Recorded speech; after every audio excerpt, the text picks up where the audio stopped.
If Australia is going to get an exception, let's presume there is, and if, as Trump has been dangling, the UK might get an exception. Both with trade surpluses with the country for those two reasons that have been pointed out. Indeed, and also AUKUS, to Yes. throw another acronym into the mix. So if that's the case, is it really geostrategic for Trump to then push ahead and punish Canada and Mexico, which are right on his border? Or is this some kind of saber rattling or deal making again?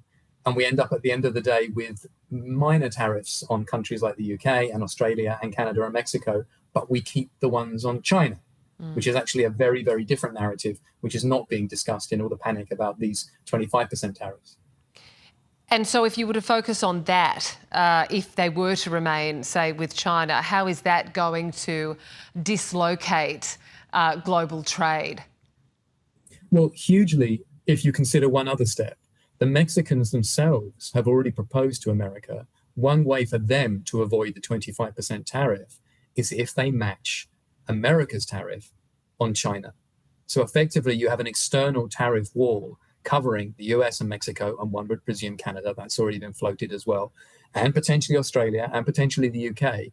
And the countries trade relatively freely with some adjustments within that bloc, but they have to put a tariff on China to make sure the goods don't come into, say, Australia and then go from Australia to the US. And you do that and you start to bifurcate the world. And that forces very, very hard choices, both economically and politically, on countries like Australia, which enjoy having their cake and eating it. And so should that play out, what would Australia's choices and options then be?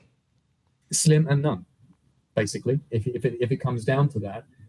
Again, given that the US is Australia's major defence umbrella provider, in historical terms, the answer to that question is when someone says jump, you say how high.